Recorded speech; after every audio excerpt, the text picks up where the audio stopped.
Acordei naquela manhã, como qualquer outra, o café estava no fogo, o cheiro se espalhando pela casa, e eu já estava pensando em como seria o dia. A rotina era a mesma: levar o neto para a escola, depois dar uma olhada nas compras, talvez encontrar um tempinho para assistir a um episódio da minha série favorita. Mas ao olhar para o celular, vi a mensagem do meu filho. Ele dizia que não queria que eu fosse buscar o pequeno na escola. Aquelas palavras me atingiram como um soco no estômago. Por que não posso pegar o Pedro? Perguntei, tentando manter a calma.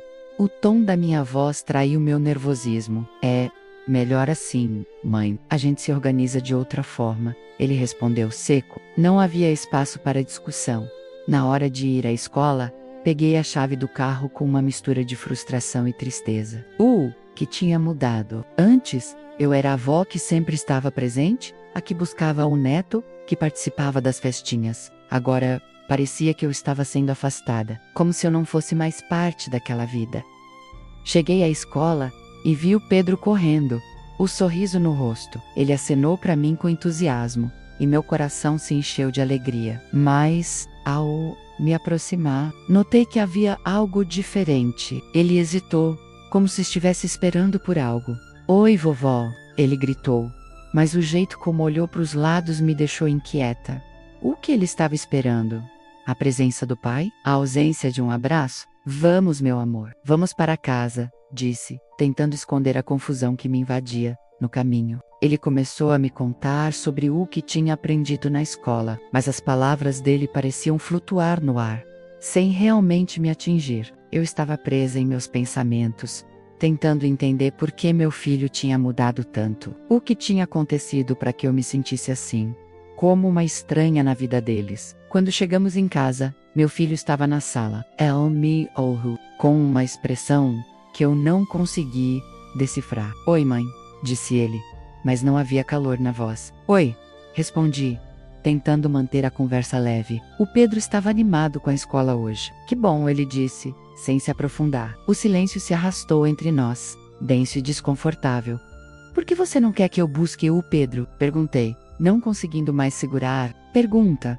É só uma questão de logística, mãe. Não precisa complicar as coisas, ele respondeu, a voz firme, mas com um leve tremor que não passou despercebido. Logística? Eu sou a avó dele. Eu deveria estar presente, retruquei, sentindo a raiva crescer. Eu sei, mas talvez você precise entender que as coisas mudaram, ele disse, e eu percebi que ele estava se afastando. Mudaram como? Saiu mais alta do que eu pretendia, e vi o olhar dele se desviar. Ele não queria mais discutir. Eu só estou tentando fazer o melhor para a nossa família, ele disse. E a frustração tomou conta de mim. O que ele queria dizer com isso? Que eu não era mais parte da família? Melhor para quem? Para você ou para mim? A pergunta ficou no ar, e eu percebi que havia cruzado uma linha. O silêncio se instalou, pesado e insuportável. Eu só preciso de um tempo, mãe, ele disse, e eu senti meu coração afundar. Tempo para quê? A dúvida me consumia. Para entender as coisas, ele respondeu. E eu percebi que aquela conversa não iria a lugar algum. Saí da sala e fui para o meu quarto. A solidão me envolveu como um cobertor pesado. Olhei para a foto do Pedro na mesinha ao lado da cama. Ele estava tão feliz naquele dia, e eu queria que as coisas voltassem a ser assim. Mas algo dentro de mim sabia que não era tão simples. O que eu não percebia era que aquela conversa era apenas o início de uma mudança que eu não estava pronta para enfrentar. Algo estava se quebrando, e eu não sabia como consertar. O que eu sabia era que a vida estava se transformando, e eu me sentia cada vez mais distante. Aquela noite, enquanto tentava dormir, a imagem do meu filho e do neto me perseguiu. O que estava acontecendo com a nossa família? A resposta parecia distante, e eu não conseguia me livrar da sensação de que algo muito importante estava prestes a mudar. As horas se arrastaram no dia seguinte. Acordei com a sensação de que algo estava errado, mas não conseguia identificar o que era. Meu filho não havia me mandado mensagem, o que já era um sinal de que a tensão entre nós não havia se dissipado. O silêncio se tornava um peso insuportável, como se estivéssemos em um campo de batalha, mas sem coragem para disparar a primeira palavra. Decidi que precisava de respostas. Fui até a casa deles. O Pedro estava em casa, mas meu filho não. A esposa dele, a Ana, estava na cozinha e eu a encontrei preparando o almoço.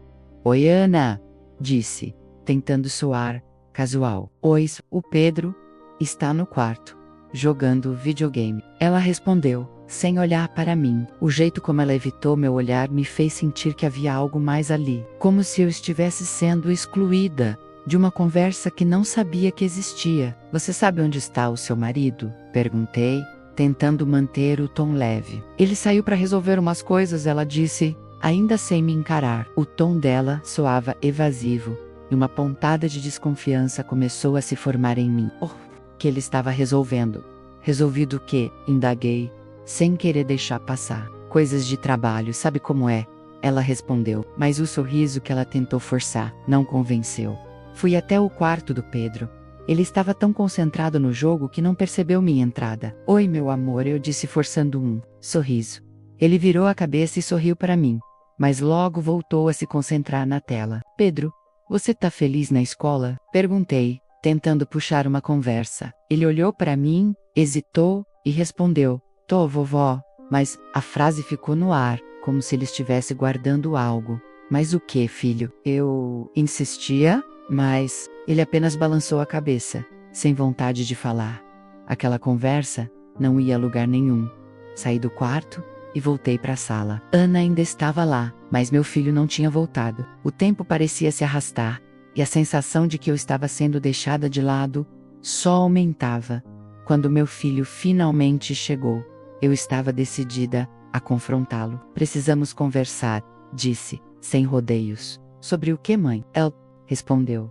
Mas a maneira como evitou meu olhar me deixou ainda mais irritada. Sobre você não querer que eu busque o Pedro. Sobre essa distância que está crescendo entre nós, eu disse, tentando manter a calma, mas a frustração estava evidente na minha voz. Eu já te expliquei, mãe. É uma questão de logística, ele repetiu. Como se isso fosse suficiente. Logística? Você está me tratando como se eu fosse um problema a ser resolvido. Eu gritei, sem conseguir me controlar. Eu sou a avó dele, e você não pode simplesmente me excluir. Assim, no, or, isso, me. Você tá exagerando, ele respondeu, levantando a voz também. Exagerando? Olha ao seu redor. Você e a Ana me tratam como se eu não importasse mais, eu disse, sentindo a raiva e a dor se misturarem.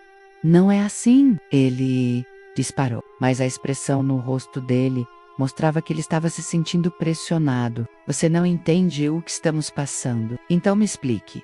O que está acontecendo? Eu implorei, mas ele apenas balançou a cabeça, como se estivesse se fechando. É complicado, mãe. Você precisa entender que estamos tentando fazer o melhor para a nossa família, ele disse. Mas a frustração estava evidente na sua voz. Era como se ele estivesse me afastando, e eu não sabia por quê. Melhor para quem? Para você ou para mim? Perguntei, e essa pergunta pairou no ar entre nós, como uma bomba prestes a explodir. Para todos nós, mãe. Para o Pedro também, ele respondeu. Mas eu percebi que havia algo mais por trás da sua preocupação. Você está me excluindo da vida do meu neto. É isso que você está fazendo, eu disse. E a dor na minha voz era inegável. Não é isso, mãe. Eu só preciso de um tempo para organizar as coisas, ele disse. E a resposta soou como uma porta se fechando. Tempo. Para quê? Para me afastar ainda mais. Eu questionei, sentindo que a conversa estava se tornando um ciclo vicioso. Para entender o que realmente importa, ele respondeu. E eu percebi que ele estava se afastando emocionalmente. Entender o quê? Que eu sou apenas uma avó que não importa mais, eu disse, e o silêncio que se seguiu foi ensurdecedor. Não, é isso, mãe, ele murmurou, mas não havia convicção nas suas palavras. Ele se virou e saiu da sala, deixando-me sozinha com a sensação de traição. Aquela noite, enquanto tentava dormir, as palavras dele ecoavam na minha mente. O que estava acontecendo com a nossa família? Por que eu me sentia cada vez mais distante? E principalmente, por que parecia que meu filho estava me usando como uma peça de um quebra-cabeça que ele mesmo havia montado? A resposta parecia escapar entre os meus dedos, e eu sabia que precisava descobrir a verdade antes que fosse tarde demais. Algo estava mudando, e eu não estava pronta para aceitar essa nova realidade. Decidi que na manhã seguinte, eu iria atrás de respostas, não apenas para mim, mas para o Pedro. Ele precisava saber que a avó ainda estava aqui, lutando por ele. E, se necessário, eu enfrentaria meu filho, de uma vez por todas, na manhã seguinte. Acordei com a sensação de que meu mundo estava desmoronando. O silêncio na casa era ensurdecedor. Meu filho não havia me mandado mensagem, e a ausência dele só aumentava a minha angústia. Olhei ao redor, tentando encontrar um sinal de que tudo ainda estava bem, mas a realidade era que eu estava me sentindo cada vez mais isolada. Decidi que precisava agir. Não podia continuar assim, sufocada por um silêncio que se tornava cada vez mais pesado. Peguei meu celular e liguei para Ana, mas a ligação caiu direto na caixa postal. O que estava acontecendo? O que eles estavam escondendo de mim? Eu não era mais parte da vida deles, e isso doía. Resolvi ir até a casa deles. O Pedro estava lá, mas meu filho não. A Ana estava na cozinha e quando eu vi, uma onda de desconfiança me atingiu. Não queria que ela me dissesse que estava tudo bem, porque eu sabia que não estava. Oi, Ana, eu disse, tentando soar casual, mas a tensão na minha voz era inegável. Oi, sogra, ela respondeu, sem olhar para mim. O jeito como evitou meu olhar me fez sentir que havia algo mais ali. O Pedro está no quarto. Você sabe onde está o seu marido? Perguntei, tentando manter a calma. Ele saiu para resolver umas coisas, ela disse, ainda sem me encarar. Coisas de trabalho, certo? Eu disse, mas não consegui esconder a incredulidade na minha voz. O que ele está resolvendo que não pode me incluir? Ana hesitou, e o silêncio entre nós se arrastou. Ele só precisa de um tempo, sogra. Um tempo para quê? Para me excluir ainda mais? Eu questionei, sentindo a frustração crescer dentro de mim. Não é isso. Ele só está tentando organizar as coisas, ela respondeu. Mas a falta de convicção nas palavras dela só aumentou minha desconfiança. Fui até o quarto do Pedro. Ele estava jogando videogame, tão concentrado que não percebeu minha entrada. Oi, meu amor, eu disse, tentando puxar uma conversa. Ele olhou para mim, sorriu, mas logo voltou a se concentrar na tela. Pedro, você está feliz na escola? Perguntei. Ele hesitou, e a resposta que esperava não veio. Tô, vovó. Mas a frase ficou no ar, como se ele estivesse guardando algo. Mas o que, filho? Eu insisti, mas ele apenas balançou a cabeça, sem vontade de falar. Aquela conversa não ia a lugar nenhum. Quando meu filho finalmente chegou, eu estava decidida a confrontá-lo. Precisamos conversar, disse, sem rodeios. Sobre o que, mãe? Ele respondeu, mas a maneira como evitou meu olhar me deixou ainda mais irritada. Sobre você não querer que eu busque o Pedro. Sobre essa distância que está crescendo entre nós, eu disse, tentando manter a calma. Mas a frustração estava evidente na minha voz. Eu já te expliquei, mãe. É uma questão de logística, ele repetiu, como se isso fosse suficiente. Logística? Você está me tratando como se eu fosse um problema a ser resolvido. Eu gritei, sem conseguir me controlar. Eu sou a avó dele, e você não pode simplesmente me excluir assim. Não é isso, mãe. Você está exagerando, ele respondeu, levantando a voz também. Exagerando? Olha ao seu redor. Voca e a Ana me tratam como se eu não importasse mais. Eu disse, sentindo a raiva e a dor se misturarem. Não é assim. Ele disparou, mas a expressão no rosto dele mostrava que ele estava se sentindo pressionado. Você não entende o que estamos passando? Então me explique o que está acontecendo. Eu implorei, mas ele apenas balançou a cabeça, como se estivesse se fechando.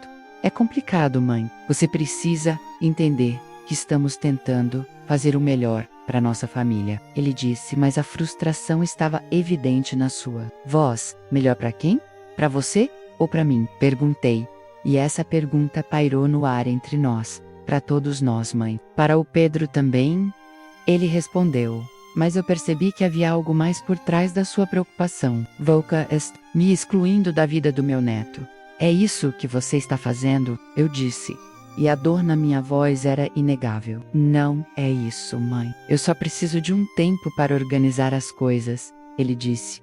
E a resposta soou como uma porta se fechando. Um tempo para quê?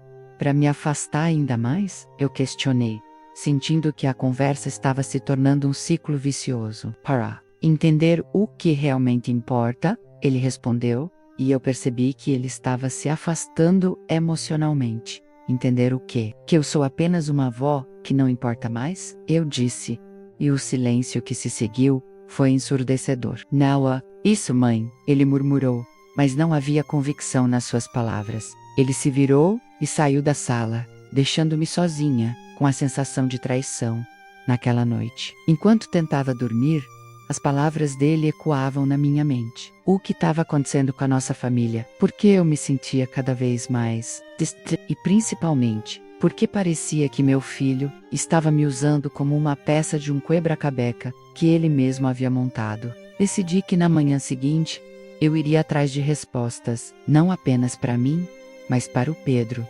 Ele precisava saber que a avó ainda estava aqui, lutando por ele, e, se necessário, eu enfrentaria meu filho de uma vez por todas, na manhã seguinte. A tensão estava palpável. Eu sabia que precisava agir, mas o que fazer? Eu não queria que o Pedro visse a avó fraca, mas também não queria ser tratada como um fardo. Fui para a cozinha. E enquanto preparava meu café, a ideia de sair de casa começou a tomar forma na minha mente. Um impulso de desespero tomou conta de mim. Peguei uma caixa e comecei a empacotar algumas coisas. O silêncio na casa era opressivo. Cada objeto que eu colocava na caixa parecia um pedaço da minha história sendo arrancado de mim. Minhas fotos, algumas lembranças do Pedro, objetos que sempre estiveram ali. Era como se eu estivesse me despedindo de um capítulo da minha vida. Meu filho entrou na cozinha, e o olhar dele se fixou na caixa. O que você está fazendo? Ele perguntou, com um tom de incredulidade. Estou empacotando minhas coisas, eu disse, tentando manter a voz firme, mas a dor estava lá. Se é assim que você quer que eu me sinta, então eu vou deixar. Boca, não precisa fazer isso, mãe, ele disse, mas não havia urgência em sua voz. Era como se ele estivesse apenas observando, sem realmente se importar. Não? Então por que você me exclui? Por que não me considera parte da sua vida? E eu gritei, a frustração transbordando. Eu só tô tentando fazer o melhor, ele respondeu. E essa frase me cortou como uma faca. O que era o melhor para ele? Estar longe de mim? Melhor para quem? Para você ou para mim? Perguntei, a dor se transformando em raiva. Para todos nós? Mãe, ele disse. Mas a falta de emoção em seu olhar me fez perceber que ele não estava mais ali. Eu tô indo embora, eu disse, e a constatação me atingiu. Não era apenas uma decisão, era um ato de sobrevivência. Enquanto empacotava, olhei para os objetos que sempre fizeram parte da minha vida. A mesa da cozinha, onde tantas refeições foram compartilhadas. O sofá que viu tantas risadas e lágrimas. Cada item carregava uma lembrança, mas agora tudo parecia pesado demais quando terminei. A caixa estava cheia, mas meu coração estava vazio. Olhei ao redor da casa, tentando me despedir. O silêncio era ensurdecedor, e a sensação de abandono me envolveu. Eu não estava apenas deixando uma casa, estava sendo arrancada da minha própria história. Meu filho não disse nada enquanto eu carregava a caixa para o carro. Ele ficou parado, como se estivesse assistindo a um filme que não queria ver. Eu não sabia se ele estava triste ou aliviado. O que eu sabia era que eu estava partida. Ao entrar no carro, olhei para casa uma última vez. Era tudo que eu conhecia, tudo que eu amava. Agora, era uma lembrança distante. Dirigi para um lugar que eu não sabia ao certo onde seria. Uma casa menor, um quarto alugado, um espaço que não era meu, mas que eu precisava chamar de lar. Transição foi dolorosa. O novo lugar não tinha as memórias que eu carregava. Era apenas um espaço vazio, e a solidão se instalou como um convidado indesejado. Eu não sabia como reconstruir a minha vida, mas sabia que precisava fazer isso. O Pedro precisava de mim, e eu não ia desistir dele. Enquanto olhava pela janela, a realidade do que tinha acontecido começou a se assentar. Eu estava longe, mas a luta estava apenas começando. A dor da separação era intensa, mas a determinação de não me deixar vencer era ainda maior. Eu ia encontrar uma maneira de me reconectar com o Pedro, de mostrar a ele que a avó ainda estava ali, lutando por ele. E se necessário, eu enfrentaria meu filho novamente. A batalha estava longe de acabar, e eu estava pronta para lutar. Acordei naquela manhã, em um quarto que não era meu. O cheiro de mofo e a luz fraca que entrava pela janela me lembraram que estava longe de casa. O lugar era pequeno, com paredes descascadas e móveis antigos. Eu não sabia se era um lar ou apenas um abrigo temporário. O silêncio era opressivo e a solidão se tornava um peso que eu não sabia como carregar. Levantei da cama e fui até a cozinha. A cafeteira que encontrei ali era velha, mas funcionava. Enquanto o café passava, olhei pela janela. A vista era de um pátio compartilhado, onde algumas crianças brincavam. A imagem me fez lembrar do Pedro, e a saudade apertou meu peito. Ele estava lá, em sua rotina. Enquanto eu me sentia como uma estranha em um mundo que antes era familiar, a primeira refeição do dia foi silenciosa. O café amargo e o pão seco não tinham sabor. Comi sem vontade, pensando em como tudo tinha mudado tão rápido. O que eu tinha feito para merecer isso? Era difícil acreditar que a vida que eu conhecia tinha se desfeito em um piscar de olhos. Cada garfada era um lembrete do que eu havia perdido depois do café.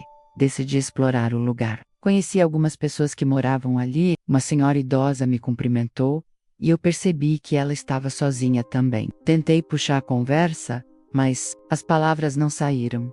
O que eu diria? Que estava fugindo de uma família que não me queria mais? Não era uma história fácil de contar. Um dia, enquanto eu tentava organizar minhas coisas com Sheia Carla, uma mulher de meia idade, que morava no apartamento ao lado, ela tinha um jeito acolhedor e um olhar compreensivo. Começamos a conversar e eu percebi que ela também tinha suas batalhas. Ouvindo-a, percebi que não estava sozinha nessa nova realidade. Você não parece muito contente por aqui, ela disse, observando meu semblante. É difícil, sinto falta da minha família, respondi, sem saber se era verdade ou apenas uma tentativa de justificar minha dor. Às vezes, a família não é quem a gente pensa que é, ela disse, e suas palavras ressoaram em mim. A gente se acostuma com a ideia de que o amor é incondicional, mas nem sempre é assim. Aquilo me fez pensar. Eu sempre acreditei que o amor da minha família era inabalável. Agora, parecia uma ilusão. A conversa fluiu, e ela começou a contar sobre sua própria história de abandono e desilusão. Eu a escutava, e aos poucos, fui me abrindo.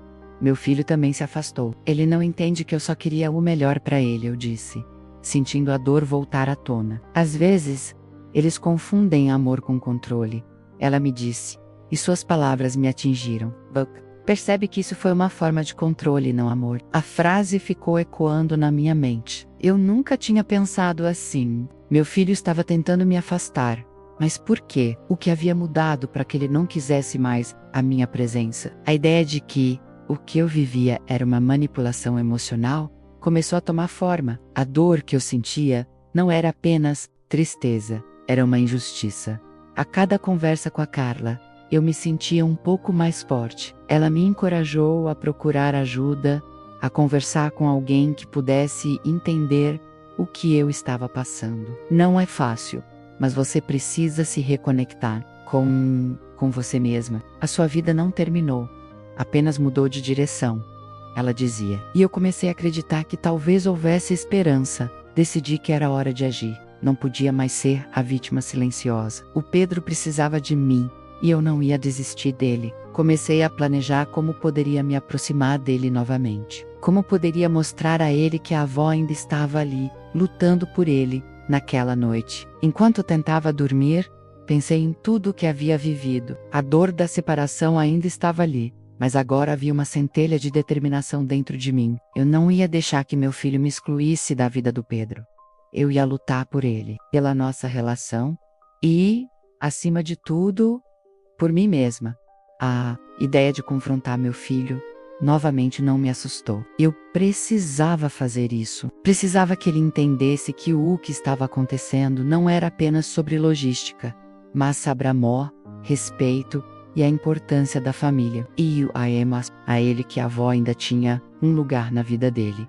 E assim, com um coração pesado, mas decidido, comecei a traçar um plano. Era hora de retomar minha dignidade, de buscar a verdade e de lutar por aquilo que era meu, por direito. A jornada seria longa, mas eu estava pronta para enfrentar o que viesse. A vida tinha mudado, mas eu ainda tinha uma voz, e eu ia usá-la. Acordei, naquela manhã, com uma determinação que eu não sentia há muito tempo. A vida tinha me derrubado, mas eu não ia ficar deitada no chão.